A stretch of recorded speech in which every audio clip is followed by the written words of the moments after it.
Positivos e positivas, positivamente no ar, mais um episódio para nos instruir, mais um episódio aí para nos mostrar tudo aquilo que Deus faz. E o que eu peço para o Senhor é que Ele nos conduza hoje, que Ele nos mostre a verdade, que Ele nos direcione mais uma vez para que a gente entenda a vontade dEle para as nossas vidas. Amor, mais um episódio juntos? Mais um, pra honra e glória de Deus. Amém. E hoje vai ser bem interessante, né? Vai ser bem legal. Nós estávamos nos bastidores já conversando com a nossa convidada de hoje. E vai ser bem legal, porque vem de uma família com vivências cristãs, né? Onde o pai é pastor e ela viveu... Vive o que eu já vivi. Vive o que você já viveu, então vai ser muito interessante. Eu vou ficar meio como um espectador aqui, vendo vocês conversarem. Vai nada. Vai ser demais, vai ser demais. E é muito importante, né, para as outras pessoas também entenderem como que é essa dicotomia, essa dualidade entre pessoas que vivem uma vida hoje de exposição, mas ainda os seus pensamentos cristãos que regem a nossa vida estão em pauta. Então vai ser bem interessante. Uma honra te receber aqui, Sara Andrade, ela que é empresária, comunicadora, tem vários adjetivos hoje, né? Porque ela é publicitária, então fale um pouquinho sobre você, conte um pouquinho, se apresente e depois a gente vai desenrolando essa conversa que tenho certeza que vai ser demais. Muito obrigada por me receberem aqui. Tô muito feliz com o convite. A gente já fez um bate-papo legal ali, mas a gente teve que segurar até a onda aqui, gente, pra gente poder trazer muitas coisas legais ainda aqui pra vocês. Mas assim, tô muito feliz de estar aqui com vocês. Já tô gostando da troca que a gente tá tendo, então já tô vendo que essa conversa vai ser longa. E eu sou dessas aqui, ó, que fala bastante e gosto também dessa troca que a gente acaba aprendendo muito um com o outro. Sara, seja muito bem-vinda. Obrigada por ter aceito o nosso convite. Nós estávamos conversando ali nos bastidores. A gente sempre conversa um pouquinho antes de começar o episódio. E ela já nos contou um pouquinho da nossa vida. Hoje ela vive o que eu já vivi, né? No meio dessa fama, algo repentino que aconteceu na vida dela também. Dessa loucura. Mas eu quero que você me conte um pouco da sua vida mesmo. Como você chegou no lugar onde você está. Me conta dos seus pais, da sua vivência. Como foi a sua infância?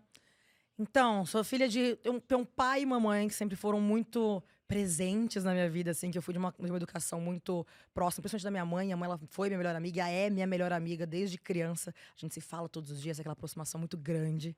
E tenho família que... As duas famílias são muito famílias, assim. Então, tive aquele berço familiar que me trouxe já pro mundo, apresentando o que era ser amado, sabe, ser querido. E que sempre acreditaram nos meus sonhos e nas loucuras que eu trazia pra eles. Então, isso pra mim é um baita de um presente, que eu sei que é um privilégio que eu tive na minha vida.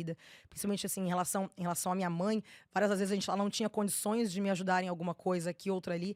Ela se virava nos 30 pra poder realizar os meus sonhos junto comigo. Então, a gente tem sempre essa troca muito legal. E... tanto nessas minhas loucuras aí de profissão e de saber o que eu queria da vida, porque eu sempre fui muito curiosa, muito ambiciosa, cheia de sonhos, eu sempre tive a vontade de alçar voos maiores, de conquistar muitas coisas. E a minha família era uma família classe média, daquelas que tinha muitos seus altos e baixos na vida, como a grande média brasileira aí. E a minha mãe, ela sempre falou: Sara, você tem que estudar, tem que correr para trás de algumas coisas. E eu, muito inquieta, sempre quis mais, sempre quis mais, sempre quis mais. Então, sempre fui muito estudiosa, mas eu nunca estava contente com o que eu tinha. Sempre eu queria algo a mais. E você é uma mulher tão bonita, né? Desculpa te cortar, mas você é uma mulher tão bonita. E você se reconhecia assim, quando pequena? Você olhava e falava assim: nossa, eu sou uma mulher bonita, eu quero viver outra coisa, eu quero ser modelo, alguma coisa assim? Então, bonita nunca fui de me achar. Sempre tive aquele negócio de autoestima meio baixa, assim, desde novinha. Sabe, sofri bullying na infância, que era aquela menina que era o patinho feio, vamos dizer assim, entre o grupinho da escola. Então, eu nunca me reconheci desse jeito. Quando eu tinha mais ou menos acho que eu tinha uns 14 anos de idade, mais ou menos, a minha mãe me colocou numa escola de modelo para eu aprender boas maneiras e aprender a como andar e me portar, porque eu era muito moleca, sabe? Eu fui aquela criança que foi criança, que eu aproveitei muito mesmo a minha infância. Então eu sempre fui muito moleca, sempre fui muito largada, sabe? Isso, eu vivi a minha infância ali. Então, quando eu tinha uns 14 anos, minha mãe tinha medo de eu continuar aquela moleca pro resto da vida. E ela me colocou numa escola de boas maneiras e de passarela pra eu aprender a andar, a comer, a falar. Desde novinha, que ela tinha essa preocupação aí comigo. Você é aquela menininha mais menininha mesmo, sabe? Porque eu era muito, gente. Eu andava de skate, me lascava inteira, vivia com as pernas roxas. Então, a minha mãe tinha esse medo de eu não tomar esse direcionamento, assim. E aí, quando eu tinha uns 12 anos de idade, ela me colocou. E aí eu me tornei modelo na época. Tornei por causa da escola que eu fui. Mas não era muito o que eu tinha como sonho naquela época, assim. Eu sempre olhei para o mundo corporativo e achava que eu queria ser aquela galera que fica grande nas empresas, sabe, assim. Desde novinha, eu olhava para isso e eu sonhava com aquilo, de estar grande em alguma empresa. Acho que eu via os documentários que eu assistia na época, essas coisas, então não era muito o lado que eu queria seguir, assim, não era a profissão que eu queria seguir. Então, quando eu tinha, nessa época aí, que ela começou a me colocar como modelo, minha mãe não tinha condição ainda de me dar dinheiro para poder fazer algumas coisas na adolescência, assim. Então, eu comecei a panfletar no sinal para poder fazer um dinheiro, para poder começar a vida e começar, porque eu queria ter meu dinheirinho, sabe? Por mais que eu sou filha única, então eu tinha tudo para ser mimada do meu pai e da minha mãe, mas eles sempre tiveram essa preocupação de me criarem preparada para o mundo, sabe? A sua mãe fazia o quê? Minha mãe era policial militar. Policial militar. Caramba, amor, policial militar. Olha, meu marido queria ser policial. Gente, vocês imaginam aí que a gente tá falando de educação? Fui criada por uma mãe que era da polícia e um pai que era pastor. Então, vocês imaginam, pastor. que é pastor. Mas assim, na Que é infância, você imagina que os dois da infância ali, ó, rapaz, aqui a educação, você não deixa eu não andar na linha. Mas olha o trabalhar de Deus, né? Quando a gente olha assim, primeiro que a base familiar é uma das coisas mais importantes que a gente tem na vida, né? Tudo que a gente é hoje vem da nossa infância, daquilo Sim. que a gente viveu, como a gente foi criada, de como a gente enxerga a nossa família, o ambiente onde nós vivemos. E você foi presenteada por um pai pastor, Sim. né? Que estava provavelmente te pastoreando, te ensinando os valores e princípios. E uma mãe também que tem muitos princípios, né? E policial. Magnífico, né, amor? Interessante, muito interessante. E como que foi essa sua transição? Por quê?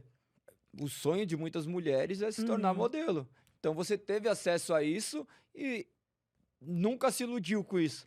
Eu acho que assim, também pode ser desse lado de eu não me achar bonita, de eu não ter essa autoconfiança suficiente. Pode ser também que isso, naquele momento, me barrasse muito. Então eu sempre acreditei muito mais acho que no meu conhecimento, eu apostava mais no meu conhecimento, no que eu podia estudar, no que eu podia ter palpável, do que pensar só na minha imagem. E naquele momento, eu não tinha noção que isso poderia me facilitar muitas coisas na vida, porque foi o que aconteceu comigo. Com certeza me abriu muitas portas que talvez não teriam aberto tão facilmente. Então eu entendo esse privilégio que eu tive. Mas eu não tinha conhecimento, não entendia isso, sabe? Principalmente por ter sofrido um bullying na infância, eu achava que qualquer coisa poderia me travar, sabe, a qualquer momento. Então, acho que por isso pode até ser que eu não tenha sonhado mais nesse meio, sabe, assim, de crescer muito nessa área aí da vida. Acho que pensando nesse emocional meu mesmo, que me auto-sabotava em alguns momentos. Então, eu sempre apostei, cara, eu preciso estudar, eu preciso, sabe, correr atrás do conhecimento para poder alcançar os voos que eu tenho vontade. E que isso é maravilhoso, porque quando... Desculpa. Isso é maravilhoso, porque quando existe a mulher bonita, e a gente sabe que existe uma facilidade mesmo para a mulher bonita, e as coisas parecem de mão beijada, assim, né? Vem numa bandeja, muitas mulheres deixam de estudar, muitas mulheres deixam de procurar algo, de usar a sua inteligência, realmente porque tem as coisas de mão beijada, pela beleza que abre portas. Sim, sim. E é muito louco isso, né? Acho que a gente realmente tem que pensar que as coisas acontecem da maneira que elas têm que ser e na hora certa, assim. Porque se eu tivesse, talvez, esse conhecimento quando fosse mais nova, eu não teria trilhado o caminho que eu trilhei, sabe, na vida. Então, acho que, por mais que ter sofrido lá o bullying na infância foi uma coisa que foi ruim pra mim, ele me ensinou a conquistar as coisas e não ser acomodado com alguns determinados momentos da minha vida, assim, sabe? Então, acho que isso é uma coisa ruim que veio para o bem, sabe, assim. Que eu aprendi muito com isso. Mas acho que é muito relativo, né? Quando a gente para pra pensar nessas coisas. Porque também, quando eu tive essa noção do que poderia ser, eu já estava no meio profissional. Aí eu entrei na faculdade, na final de comunicação social, e comecei a trabalhar já desde do segundo semestre, eu já estava no meio corporativo, eu já estava dentro de multinacionais. Que era um meio que, quando eu descobri esse negócio que a beleza podia me ajudar, aonde eu estava, ela não ajudava. Porque era um meio muito masculino onde eu estava. Atrapalhava? Atrapalhava em muitos momentos, porque as pessoas não acreditavam que eu poderia saber das coisas que eu tinha estudado e que eu tinha conhecimento. Então, eu passei por três áreas de multinacionais, que eu até costumo brincar que eu conquistei os 3 Cs que os homens são campeões. Que eu passei por construção civil, cigarro e cerveja, que são meios muito masculinos. Então, a beleza naqueles lugares ali acabava me limitando muito, porque, principalmente os homens, que as mulheres a gente ainda se ajudava mais ali no dia a dia, mas principalmente os homens, eles duvidam muito da da mulher bonita, dela conseguir algo. Então, por isso que eu digo que é relativo. Quando eu entendi que ela podia me ajudar, eu conseguia ter esse poder mais, assim, como eu era da comunidade da comunicação, com clientes, a gente consegue conversar e a gente chega a lugares mais fáceis, tem acesso a lugares mais fáceis. Então, isso com certeza me ajudou. Mas dentro do meio corporativo era uma barreira. Eu sentia uma coisa que me limitava um pouquinho ali. Mas aí também a gente vai aprendendo com a vida e com o tempo eu entendi o que eu podia me ajudar e mostrar o meu valor, né? A gente trabalha um pouquinho mais para poder provar que a gente sabe as coisas, mas eles foi entendendo, sabe, assim. E aí, com certeza, eu nunca tive. Não vou dizer que nunca, acho que na primeira empresa ali que eu passei, assim, eu tive um pouco mais de barreira em relação a isso do ser mulher, do ser considerada bonita. Mas no decorrer da minha carreira, eu tive líderes muito bons e que me escutavam muito. Então não tive tantos problemas assim. E a minha equipe também, eu sempre tive equipes maravilhosas que eu conseguia lidar ali, nunca tive esse problema dentro tão próximo a mim assim, ao ponto de me incomodar, sabe? Tinha naquele negócio de falatório da empresa, mas eu sempre acreditei muito na minha verdade onde eu queria chegar. Então, por mais que tivesse aqueles falatórios, eu não escutava e continuava seguindo o meu propósito assim nas empresas. E como você foi parar na televisão? Então, gente, olha, Big Brother, eu entrei na 5ª vez que eu me inscrevi. Mas eu tinha me inscrito antes, quando eu tinha acabado de ter 18 anos, assim. Eu me inscrevi com 18, 19, e depois acho que com 20, 21 e 23. Então, eu era bem novinha quando eu me inscrevi. E aí não deu certo, eu comecei a viver e trabalhar, e aquela vida, a vida séria do adulto foi chegando. E eu deixei esse negócio de lado. Falei, já tentei algumas vezes, no que não vai dar certo, não vou entrar nesse programa, deixa quieto. Fui vivendo a minha vida. Fui vivendo, fui trabalhando. E aí, eis que em 2020, eu tinha recebido uma proposta para ir para fora do país, trabalhar numa empresa fora, na Europa, que era para assumir um cargo de relações públicas. E eu estava super feliz.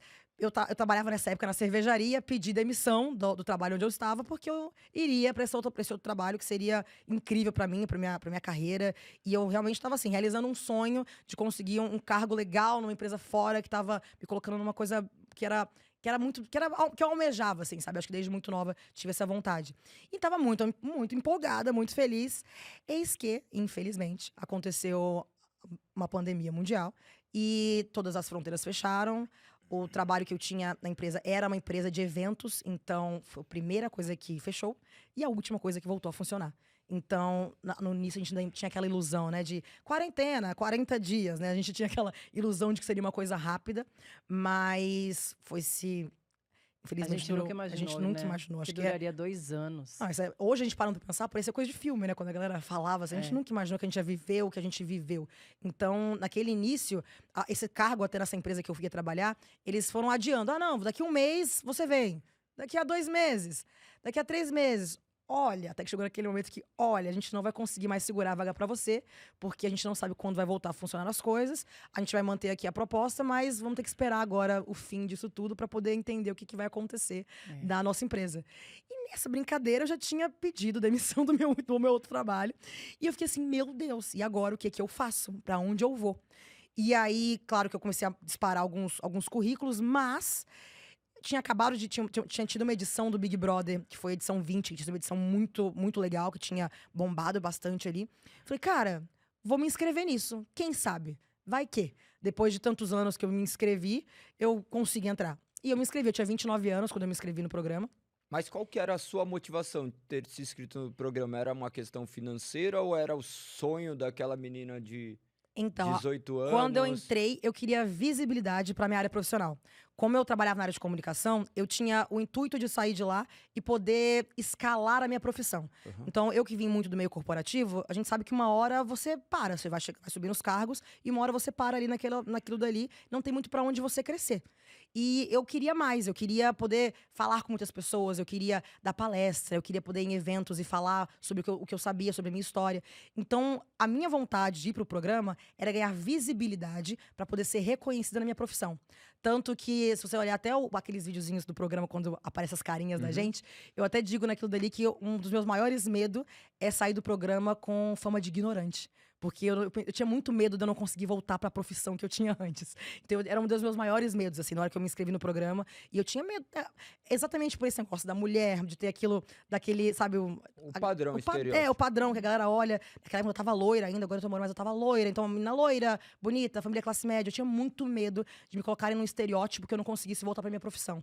Então, quando eu entrei lá, eu falei, cara, eu não posso deixar isso me levar. Mas era o meu maior medo, assim, com certeza. Mas você, quando entrou ali, a motivação de você se inscrever com 29 anos foi diferente de quando você se inscreveu no começo. Com toda certeza. Lá no começo, quando eu era novinha, acho que eu queria aparecer, queria ir pra festa, queria estar na televisão.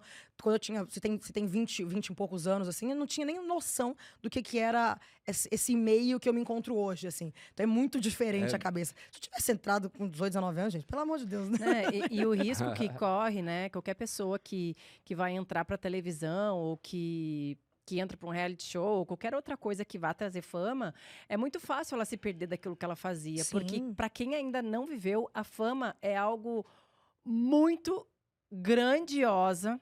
Muito grandiosa. Ela é grande em tudo. Ela é grande nas alegrias e nas decepções. Com Né? certeza. Então, é algo que as pessoas não conseguem nem mensurar o que é. E ela te tira ali do foco, muitas vezes. Primeiramente, eu acredito que ela deve também ter te tirado um pouco do foco daquilo que você foi buscar. Eu quero ter visibilidade para viver aquilo que eu já aprendi.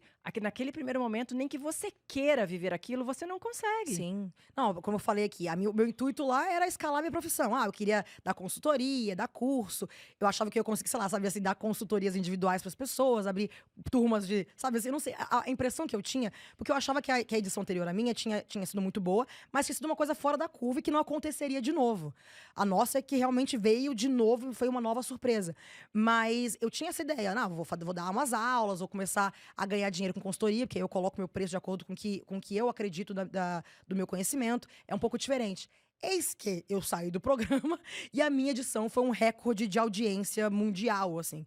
Então, com certeza, o plano que eu tinha, já nem que eu quisesse, eu conseguiria ir até aquilo, sabe? Nem que eu quisesse, eu conseguiria fazer o que eu tinha vontade. Imagina na época que eu saí do programa, tava uma visibilidade absurda, eu não conseguia andar na rua nos primeiros meses ali. Imagina dar mentoria, Imagina fazer dar um mentoria, grupo, fazer né? um grupo de 5 pessoas, você ia sair do controle completamente, sabe assim, ó. Mas eu não tinha essa noção, né? E, obviamente, quando você sai naquele mundo, eu nunca tinha visto tanto dinheiro como eu vi, eu nunca tinha tido tantas oportunidades como eu tive.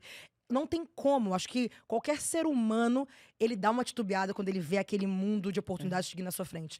É muito você realmente acreditar no seu propósito, saber o que você quer pra sua vida.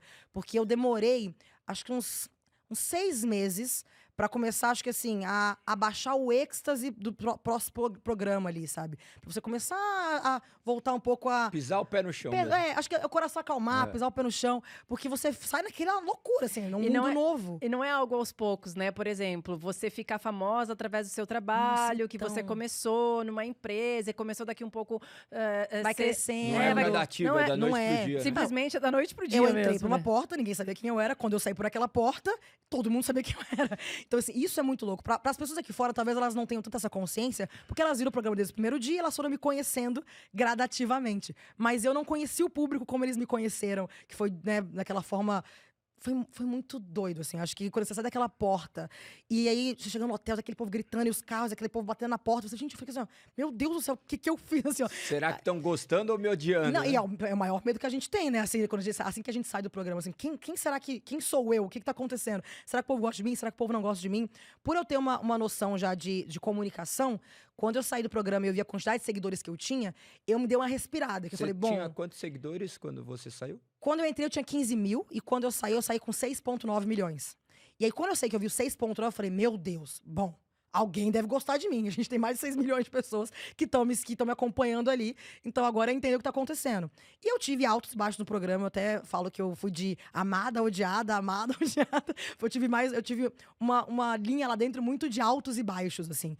E que é uma trajetória que eu me orgulho muito, porque eu tinha um medo também de entrar lá e ninguém lembrar de mim depois, aqueles 15 minutos de fama acabar. Tanto que quando eu saí de lá, do programa, esse negócio que eu digo do me perder, foi muito em relação a isso também, sabe? Eu falo, cara, eu saí conhecida com muita gente gostando de mim.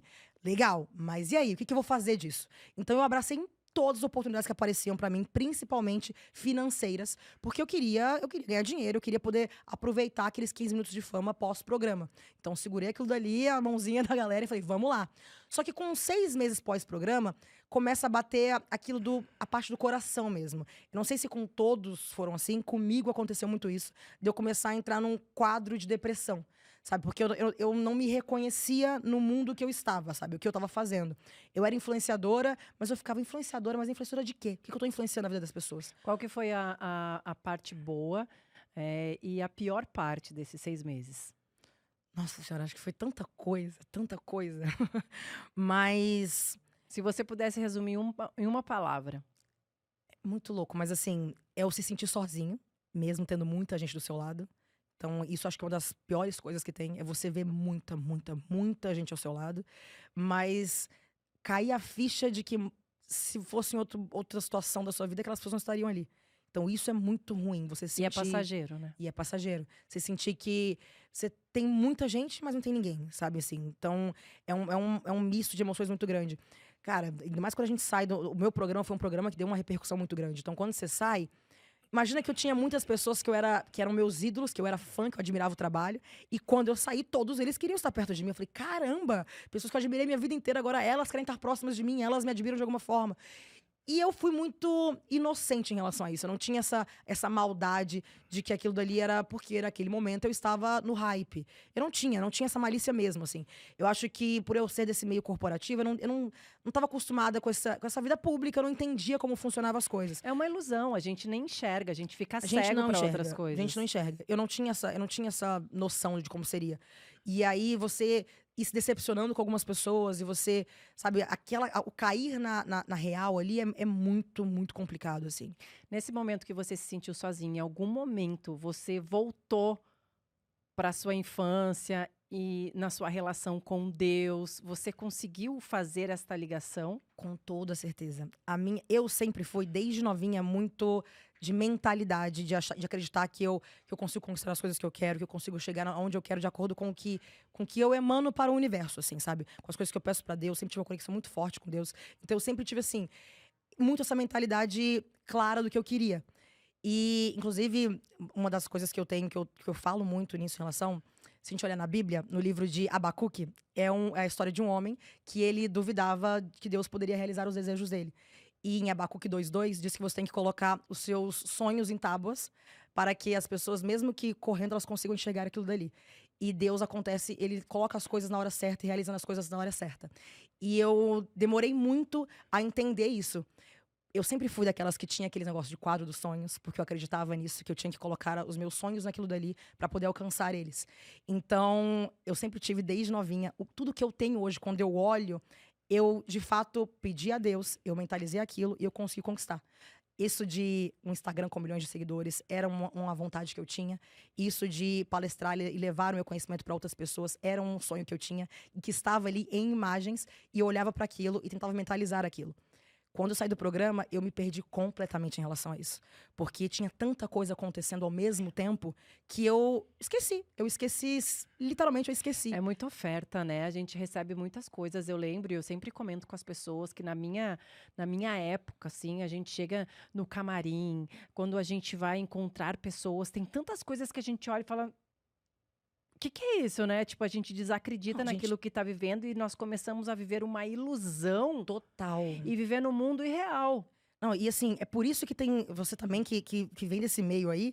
É por isso que a gente vê tanta gente em depressão, tanta gente que não está feliz, mesmo tendo muito dinheiro e muita fama. E é muito mais comum do que as pessoas imaginam. Porque a gente não vai mostrar nas redes sociais o dia que a gente tá chorando, que a gente não sai da cama, que a gente tá lá em posição fetal na cama, triste porque tá acontecendo alguma coisa na vida. A gente não vai mostrar isso. E principalmente quando começa a passar a fama. Eu acho que é o pior momento. Se você não tiver uma base familiar, se você não tiver realmente os seus objetivos concretizados, se você não souber quem você é, se você não estiver firmado na sua identidade, você se perde. Não, com toda certeza. Por isso que eu, depois desses 6 meses que começou a me cair a ficha, que eu comecei a ficar mal, eu por diversas vezes reunia a galera da minha equipe e falava, gente, eu preciso para outro direcionamento. Só que é aquela hora que todo mundo acha que sabe melhor o que você deve fazer do que você realmente é o que você sente, né? Então eu tive muitas pessoas dando palpite na minha vida, dando palpite na minha carreira.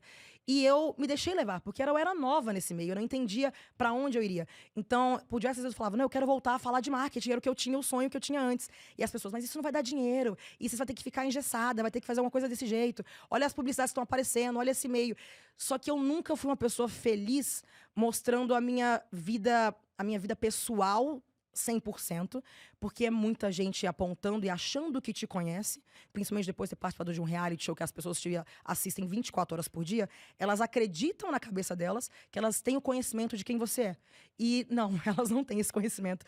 Mas de alguma forma a gente dá liberdade pra isso, Com né? toda certeza. Por isso que quando eu saí, foi uma briga constante minha que eu falava pra minha galera. Eu não quero mostrar toda a minha vida pessoal, eu não quero, porque eu não quero ficar dando essa liberdade mais pras pessoas. Só que ao mesmo tempo, o meu público pedia isso.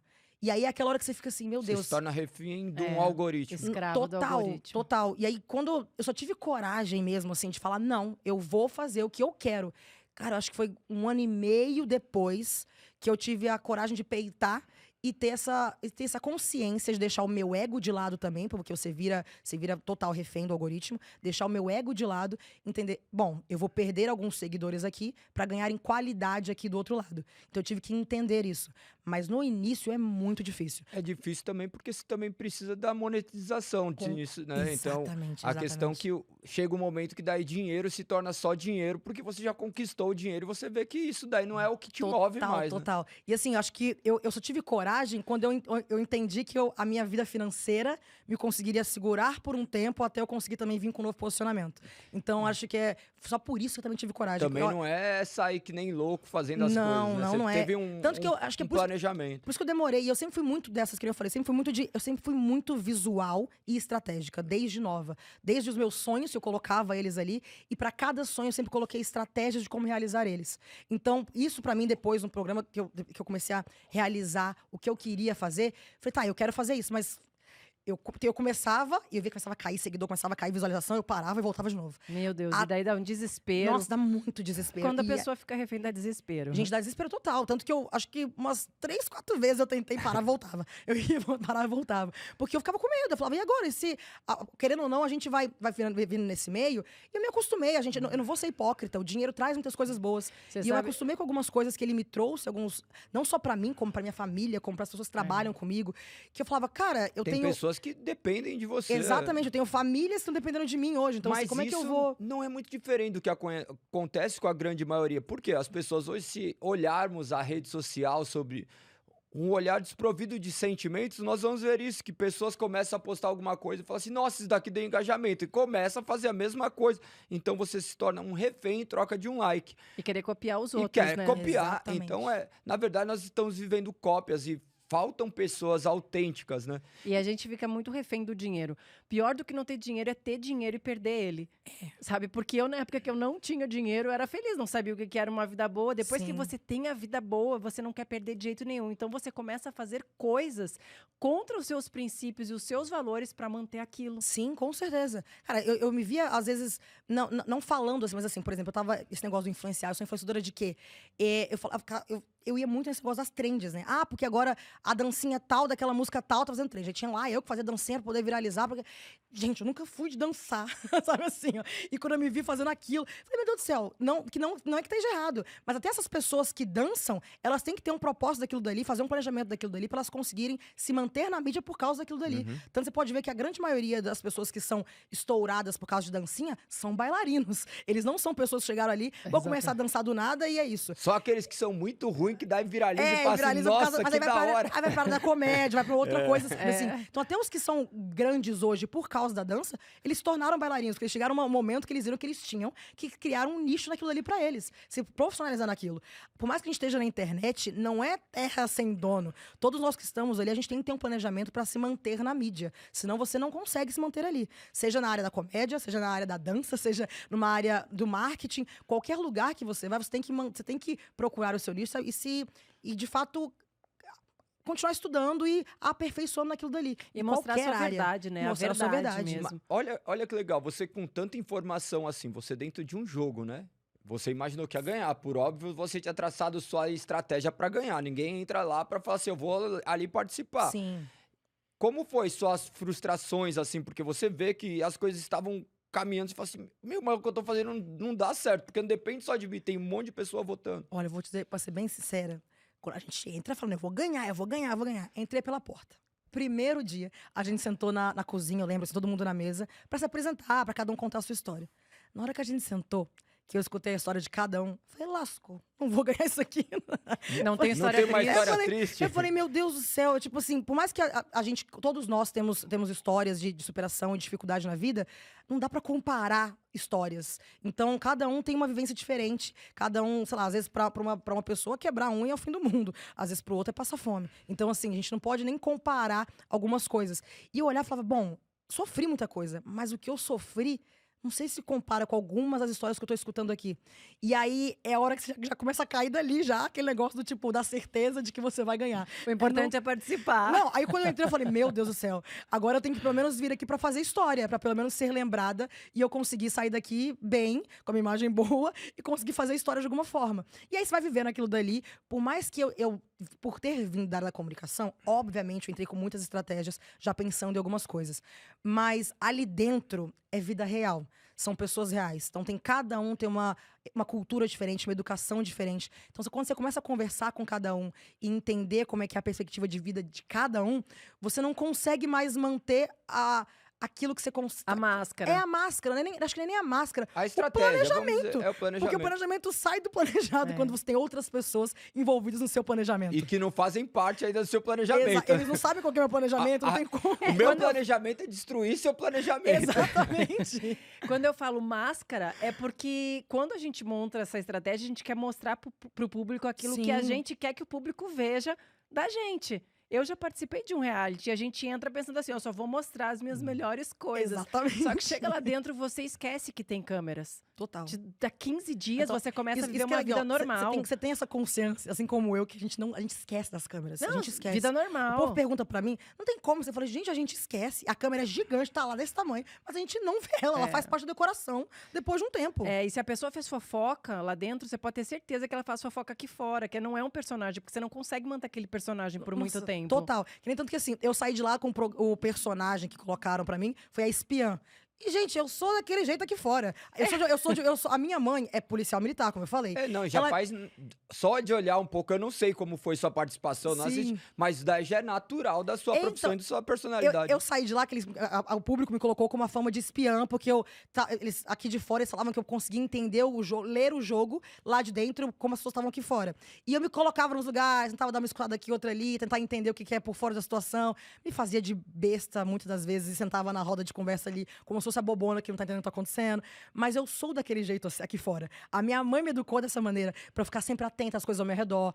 Isso desde da minha segurança física até minha segurança emocional. Eu fui educada desse jeito pela minha mãe. Então é muito isso. A gente é ali dentro do programa o que a gente é aqui fora. Desde as nossas inseguranças, os nossos medos, as coisas que a gente briga, os motivos que a gente briga lá dentro, é por causa, às vezes, de crenças que a gente tem aqui fora.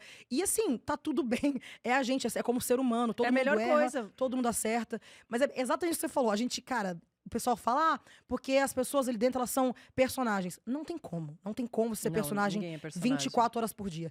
E o público não é bobo. Ele percebe quando estão sendo criados personagens também. O público aqui fora, ele percebe quando tem personagens aqui e outro ali. Esse negócio mesmo de eu escutar as conversas, de eu estar lá tentando prestar atenção nas coisas e fazer de boba, eu achava que o público aqui fora não tava nem percebendo, que eu tava sendo inteligentona, que ninguém tava pensando o que tava acontecendo. Quando eu saí, que eu descobri, eu falei, gente... E foi até por isso que eu fui bem quista pelas pessoas, porque eu tava lendo o jogo lá de dentro e a galera que era do time oposto do meu, assim, não percebia que eu tava e o pessoal... Só que assim... Eu nunca enganei o público, né? Eu, desde o início, quando eu ia fazer essas coisas, eu avisava o público. Isso também é uma coisa que você tem que estar jogando junto com a galera aqui fora. Então, eu falava, vou deixar minhas coisas naquele canto ali, porque enquanto eu estiver mexendo na bolsa ali, eu tô estourando a conversa que o povo tá acontecendo aqui atrás, e eu vou fazer isso mesmo, porque senão a informação não vai chegar até mim. Então, lá dentro da casa, por um bom tempo, os outros participantes, eles me julgavam como boba, que não sabia o que estava acontecendo na casa, sabe, de passada. Só quem sabia mesmo o que passava pela minha cabeça era os mais próximos a mim e o público aqui fora, porque eu explicava o que era a minha estratégia de jogo pra eles. Que era isso mesmo de observar e entender o que tá acontecendo. Mas e a questão de edição, por exemplo? De repente você explica algo e não passam do que você explicou, só mostra aquilo.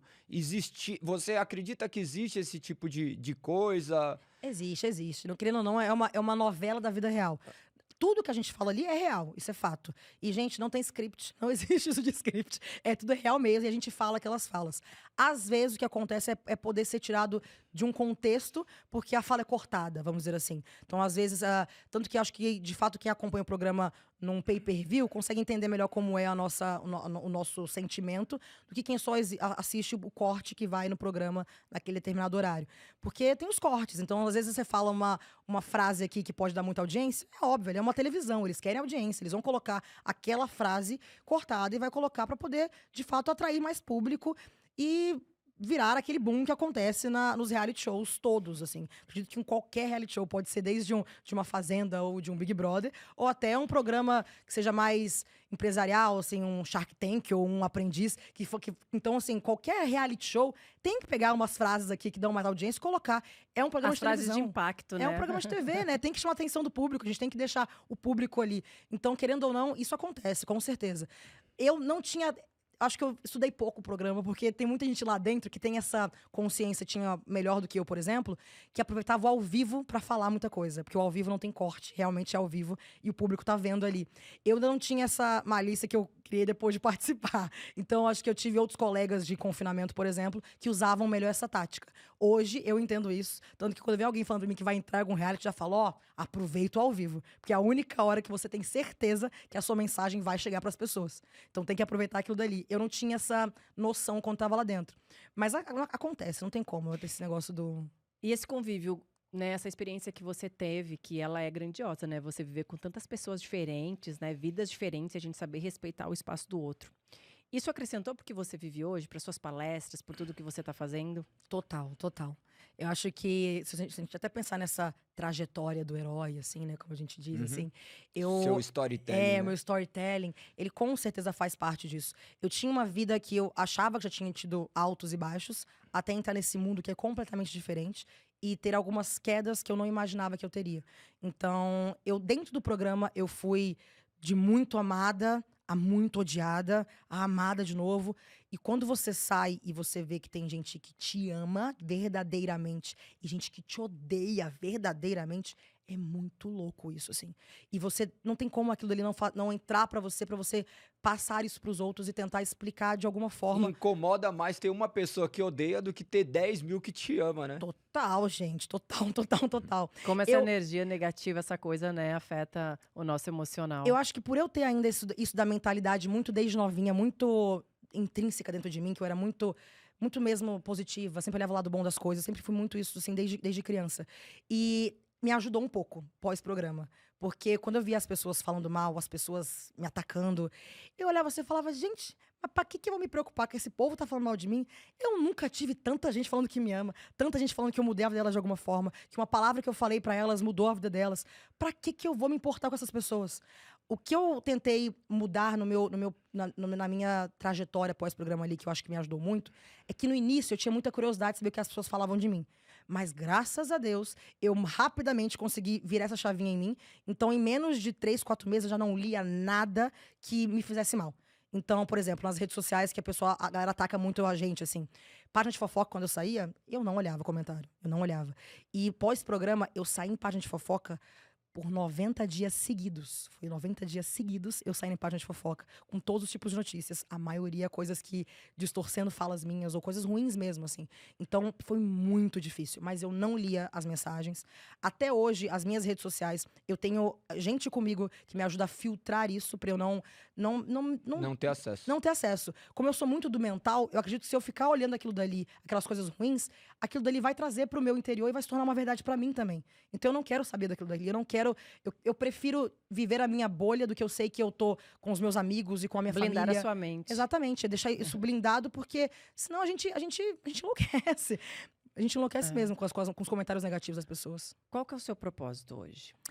Meu propósito é trazer felicidade às pessoas que estão junto comigo e ajudar muitos dos que estão ali nas minhas redes sociais a alcançarem o sucesso para elas, independente do que é sucesso. Seja ele financeiro, seja ele emocional, seja ele saúde. O que é o sucesso para você? E é o que eu acredito de propósito hoje para mim. Então, quando eu posto alguma coisa, é para motivar essas pessoas a alcançarem o que há de melhor dentro delas, aonde elas querem chegar. E se o sucesso dela for um abismo? Aí é a hora que a gente tem que saber a hora de desistir, que não é sempre assim. Então, quando a gente começar a conversar com uma pessoa, a entender, o sucesso dela não é o abismo. Às vezes é a falta de coragem de conquistar algo que ela tenha. É conversar e entender. Eu já tive já recebi muitas cartas. Eu acho que é por isso que me segurou muito já nessas depressões que eu, né, tinha aqueles altos e baixos da fama ali, que você fica, eu quero desistir de tudo. Porque chegou esse momento, eu queria desistir de tudo, de eu não querer mais aquilo que tava me fazendo muito mal. Mas eu não desisti porque eu já recebi muitas cartas de pessoas que me seguiam e falavam que Cartas manuais mesmo? manuais. Ixi, já recebi carta de rolo, muitas cartas manuais, além de pessoas pessoalmente também. De histórias de pessoas que estavam à beira de cometer um suicídio e não cometeram por minha causa, por causa de uma fala que eu falei, por algo que eu trouxe para elas, por eu trazer uma perspectiva diferente de uma área de profissão para elas, ou de o jeito de eu acordar de manhã e ser bem-humorada e aquela pessoa acreditar que aquilo ali é possível. Então, eu acho que tudo é a gente conversar com pessoas e entender o que tem dentro de cada um, sabe? Muitas das vezes a gente acredita que uma verdade pra gente é aquilo dali e é só algo que uma crença limitante aconteceu ou quando você é criança, ou por causa de um trabalho, por causa de algo que aconteceu na sua vida que atrapalhou ali. E eu acredito muito que a gente consegue sim alcançar qualquer coisa que a gente tenha vontade, se a gente acreditar de fato naquilo e a gente não desistir daquilo. É muito importante, assim, e por isso que é tão importante até pra gente, né? O que nós vivemos hoje, o caminho pelo qual a gente percorre, né? A gente sempre fala hoje, até eu gravei um vídeo falando que a Bíblia é o nosso passo a passo, o nosso direcionamento. Porque muitas vezes a gente, dependendo do lugar a gente entra, sabe, Sara? O nosso sucesso pode ser o nosso abismo, porque a gente se Total. ilude muito com as coisas que o mundo nos oferece, sabe? Muita facilidade, muitas vezes ele não vem com uma boa intenção. E nós estamos A maioria cheios das de, vezes. exatamente, as coisas mais fáceis que chegam para nós, elas não chegam na boa intenção. E se você olhar hoje para as pessoas que tiveram sucesso, para as pessoas que conquistaram, o momento onde elas mais sofreram foram onde elas mais extraíram condições para chegar aonde elas estão hoje. Então, que Deus aí, né, te guie para que você consiga mesmo conduzir essas pessoas com princípios, com valores, Sim. para elas se conhecerem, se reconhecerem, descobrir a sua identidade, aonde elas podem chegar, como elas podem chegar. Eu creio que o Senhor já te deu aí um longo caminho de inteligência. Você é uma mulher inteligente, uma mulher que sabe falar, uma mulher que teve essa oportunidade de realmente entrar, né? E o Senhor sabe de todas as coisas para uma rede nacional, que não é para todo mundo, mas que hoje você tem uma voz. Sim. Imagina quantos seguidores você tem hoje? Nossa, então hoje eu tô com 8 milhões. 8 milhões. Imagina, às vezes eu me pergunto assim, por que o Senhor dá uma voz tão grande para tantas pessoas? Umas ele vai usar para falar dentro da sua própria casa, dentro do seu próprio lar, outras para falar para o seu bairro, outras para falar para o Brasil, Sim. outras para falar para o mundo. Então, por que o Senhor te deu voz para falar para milhões de mulheres, de homens, tantas pessoas, que Ele te conduza pelo melhor caminho para realmente essas pessoas ouvirem o que elas precisam ouvir? Isso é muito gostoso quando a gente tem essa noção, sabe? Quando a gente percebe isso. Quando eu realizei isso, a responsabilidade que eu tinha com a internet, com a visibilidade que eu tinha, foi quando eu comecei a trilhar esse caminho que eu queria fazer. Porque foi aquilo, eu duvidava muito do que eu tava fazendo no início. E eu falava, gente, essa não é a Sara, essa nunca foi a Sara. O que tá acontecendo, sabe? E pra mim foi importante eu ter esse baque pra poder me reerguer de novo e fazer o que eu faço hoje e sentir orgulho do que eu faço hoje. Porque no início, nossa, eu olhava para aquilo, várias vezes eu chorava, entrava em depressão, aí gritava. Tanto que eu era uma pessoa que eu era, como eu sempre tive muito a mentalidade, eu sempre fui muito pé no chão, muito organizada, sempre tive uma educação com pai e mãe que me ajudava também a trilhar o caminho certo das coisas. Eu achava que terapia era coisa de louco. Achava que eu não precisaria nunca disso. Até eu passar por umas coisas que eu falei, meu Deus, isso aqui na verdade é preventivo pra eu não ficar maluca. Então, porque eu tava realmente...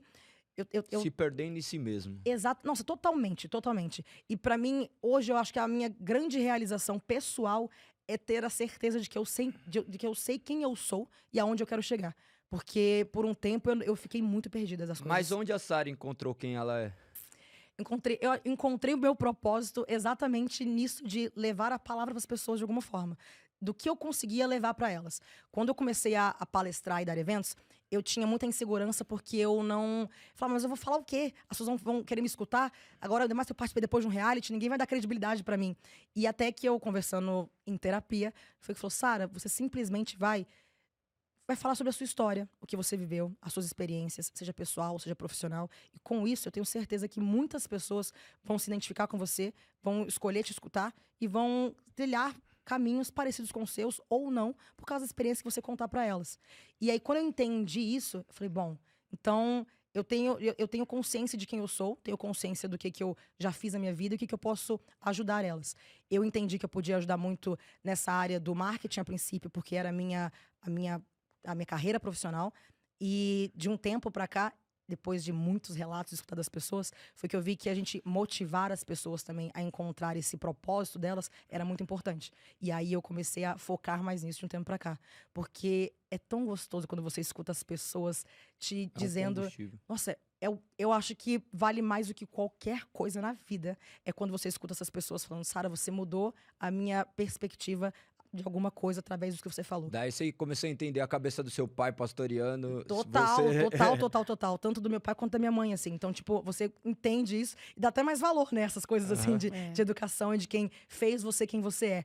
Por causa dessas coisas da vida, assim. Mas eu acho que eu nunca tinha tido essa noção até eu virar grande na mídia. Porque quando você tá num escritório, ou quando você tá na família, tem o primo que fala alguma coisa, ou eu que tinha equipe grande de trabalho, tem um funcionário que vem falar com você e fala que se inspira em você, mas é diferente quando se torna algo público e você vê que, às vezes, um Reels que você posta no Instagram pode impactar milhões de pessoas. Aquilo dali é muito louco. É o poder de abençoar ou amaldiçoar também, né? Totalmente.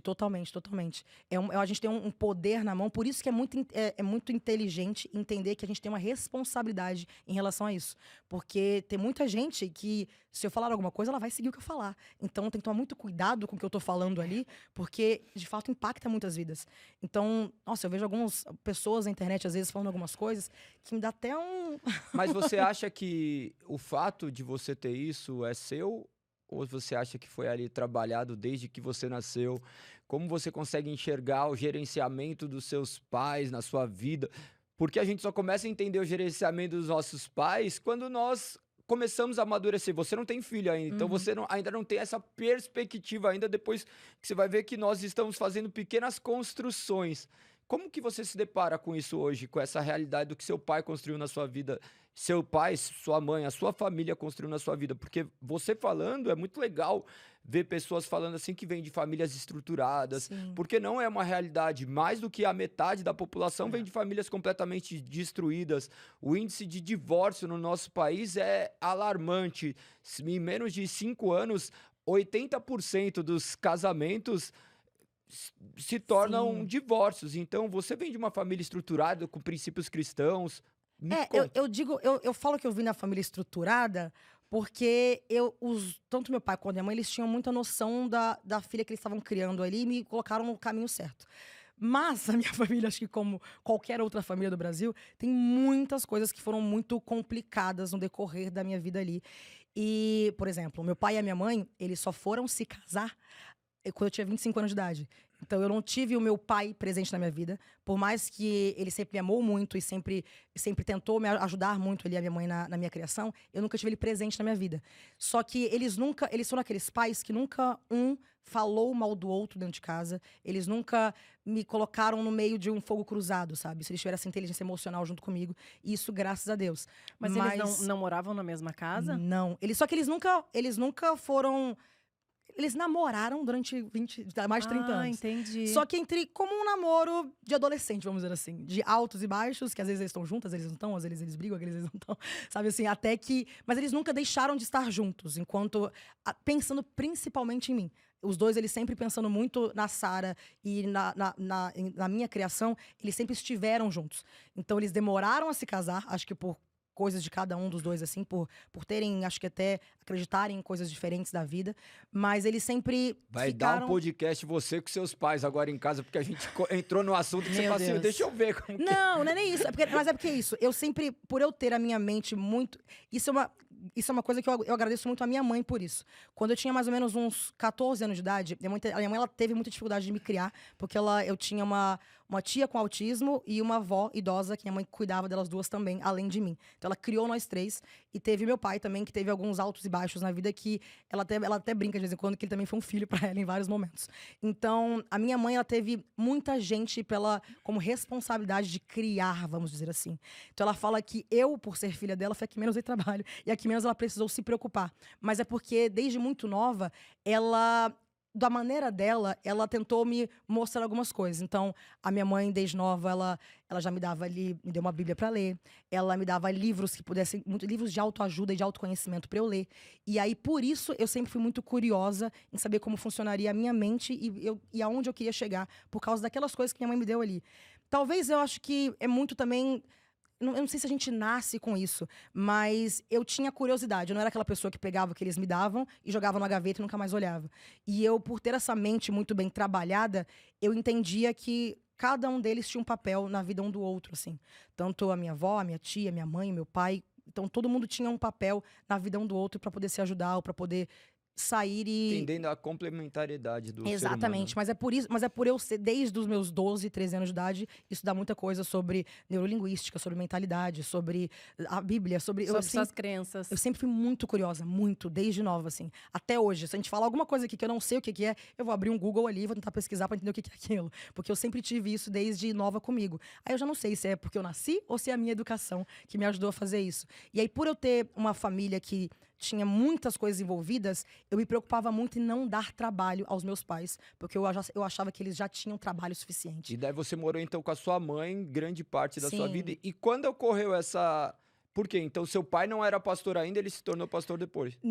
Como foi essa história? Quando eu nasci, ele não era ainda. Ele já estava na igreja, mas também não era aquela coisa de estar sempre lá. Ele sempre acreditou em Deus. A minha família, parte de pai, é toda evangélica. E a minha família, parte de mãe, é toda católica. Então, eu tive sabe as avós muito... As avós que tinham muito crenças, que elas já sabiam o que elas acreditavam na vida. Então, essa base eu sempre tive. Eu fui aquela que a minha avó, todo final de semana, eu tinha que estar na igreja com a minha avó. Tinha que estar lá, sabe? As duas avós. Então, a minha avó, por parte por isso que eu fui criada nas duas religiões, assim. Eu tava na igreja católica e na igreja evangélica desde criança, nas duas. Porque eu tinha a minha avó, que por parte de mãe, que era materna, que eu tinha que ir na missa todo domingo, que eu tinha que me confessar, que eu tinha que crismar, batizar, enfim, que eu tinha que estar comendo a hóstia no final de semana, que eu tinha que ter aquilo dali. E eu tinha a minha família, parte de pai, que era evangélica, que eu tinha que acreditar em Deus, que eu tinha que sempre dar bênção para os meus avós, que eu tinha que respeitar os mais velhos. Então eu tive os meus avós de cada lado, eles me ensinaram muito, assim, sabe, em relação a isso.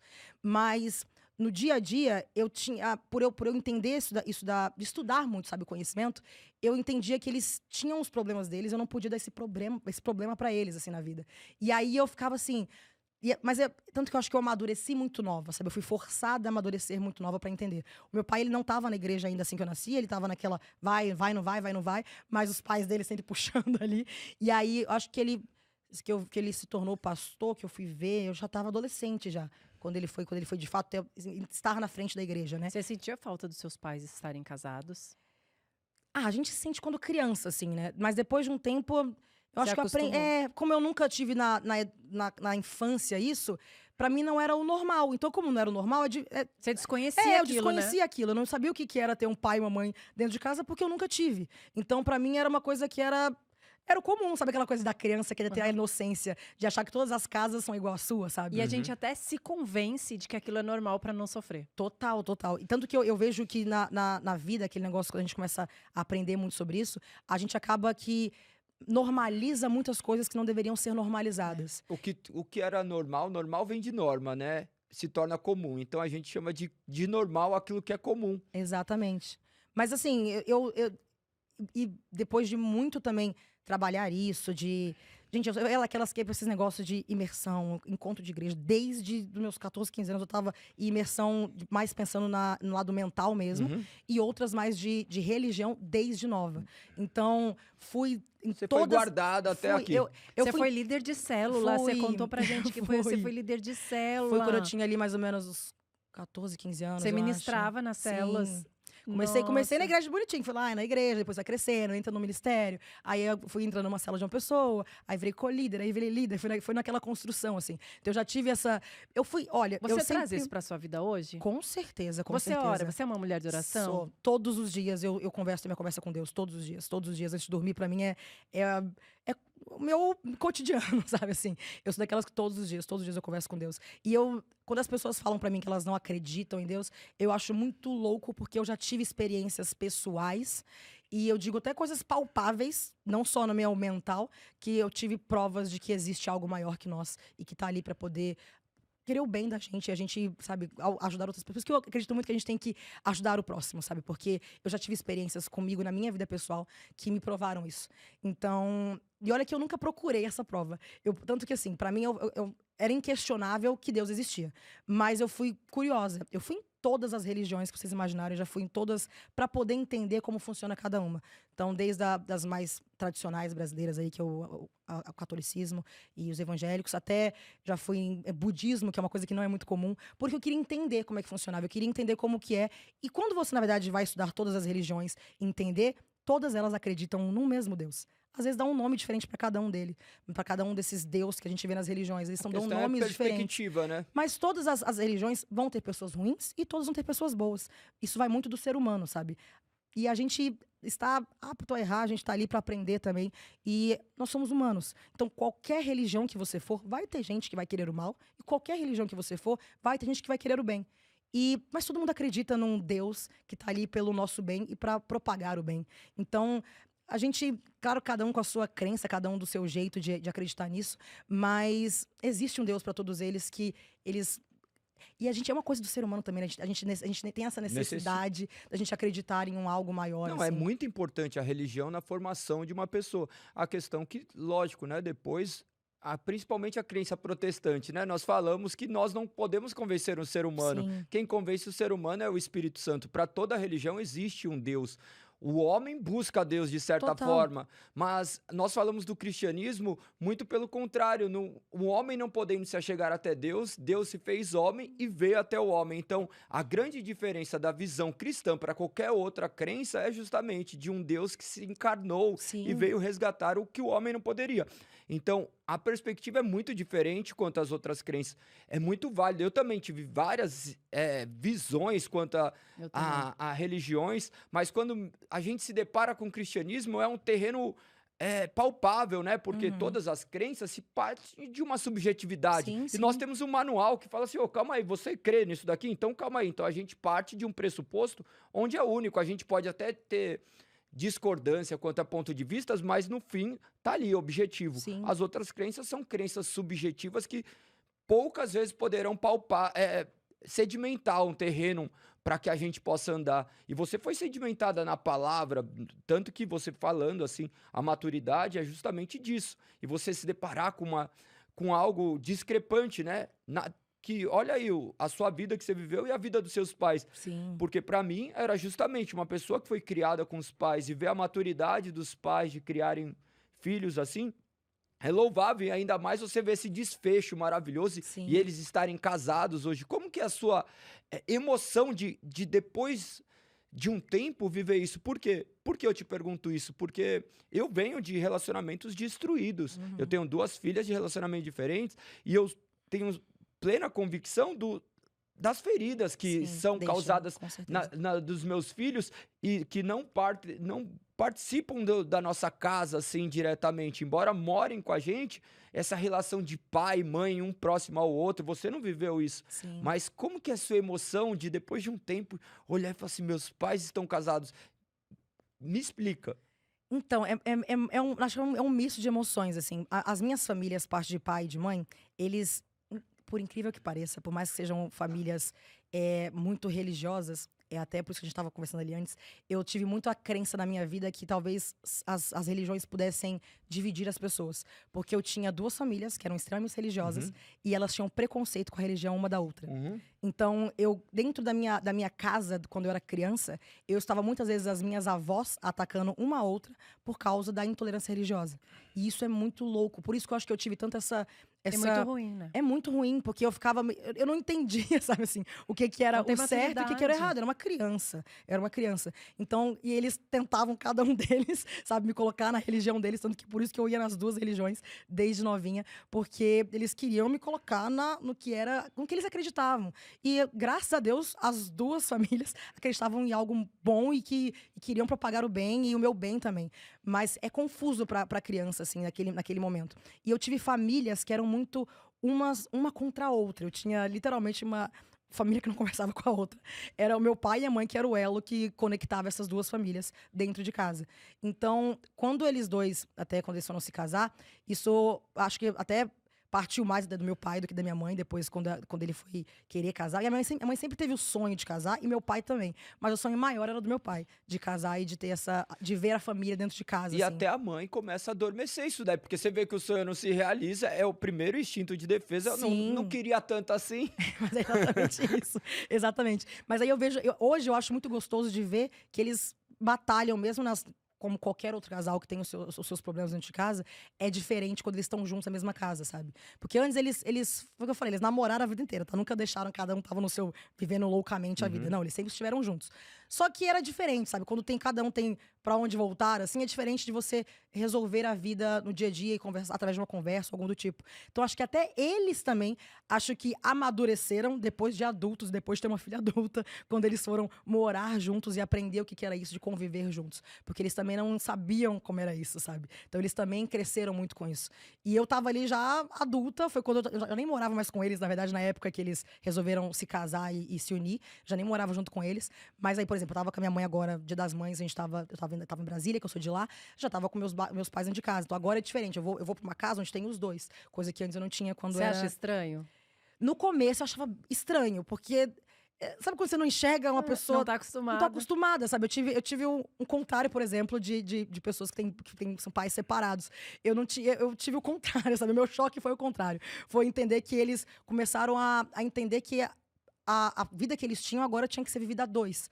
Então, como qualquer outro casamento, quando você vai começar, você descobre que tem várias coisas que é difícil da convivência e tá tudo bem. É só você conversar, ter diálogo pra poder aprender com aquilo dali. E eles amadureceram, eu acho que emocionalmente, tarde, se parar pra pensar, né? Porque foi depois que eu já tinha nascido. Mas é muito legal de você ver que eles, entre altos e baixos, e vai conversando e vai se... Então, eu acho que eles têm de casado agora, vai fazer 7 anos que eles estão juntos, casados mesmo, mesma casa, assim, sabe? Mas é gostoso de você ver, né, depois de muito tempo. Bom, foi maravilhoso, né, amor, esse nosso papo. Olha, Sara, o que eu te desejo, assim, você é uma mulher tão bonita, tão inteligente, que tem uma vida inteira pela frente, que você alcance muitas pessoas, Amém. que o Senhor direcione a sua vida com princípios, com valores. Como você falou, né, o 2º mandamento é amar o próximo como a si mesmo. Né, que você se valorize, que você se enxergue realmente a mulher que você é, tudo aquilo que Deus colocou sobre a sua vida. Que você enxergue cada passo que Deus te permitiu dar até aqui, que você alcance muitas vidas com seus milhões de seguidores, que não é por acaso Amém. que o Senhor te colocou nesse lugar. Acredito de verdade. Amém. Obrigada. É muito interessante, muito legal. Muito legal conversar com pessoas que vivem uma realidade do qual existe uma exposição, mas ainda resguardam alguns princípios e valores que nós temos a plena convicção que é o próprio Senhor que faz isso. Porque nós precisamos de cristãos que são influências na sociedade. Às vezes as pessoas imaginam que o cristão tem que ficar ali só arrotando versículos, né? Que daí, por vezes, as vidas vão testemunhar de maneira diferente. As pessoas precisam viver, de fato, o cristianismo. E que bom que você tem tido voz, que Deus possa te usar justamente para isso, né? Para que mais vidas sejam transformadas, e a real transformação, né? Que não se trata de transformação física, não se trata de transformação financeira, mas de corações que estavam petrificados, transformados em carne, e tenho certeza que a sua voz será ouvida por essas pessoas. Amém. Positivamente tem um presente pra você. Eita, gente. Olha. Junto com o livro. Muito obrigada. Vou abrir, gente, que eu sou curiosa. Claro. Ai, que delícia! Gente, ganha aqui, ó, chocolate, vários docinhos. Uma caneca. Uma caneca. Obrigada. Ai, de nada, imagina. É um presente de todo o coração do Positivamente. Nós sempre terminamos nossos episódios orando por essas pessoas que ficaram esse tempo aqui com a gente, que estavam aqui com a gente. Eu quero pedir, amor, para que você ore pelas pessoas, ore pela vida da Sara. Então, Vamos terminar com Que com você- oração. Antes de terminar, tem 5 palavrinhas que talvez façam muito sentido para você de determinada forma. Talvez venha uma palavra à sua mente, talvez venha uma frase. Essas palavras fazem parte da É. história cristã e tenho certeza que isso pode ficar marcado também para que a gente reflita acerca dessas palavras. A primeira palavra é Escrituras. Nossa. Gente. Eu acho que escrituras eu tenho muito como o que a gente tem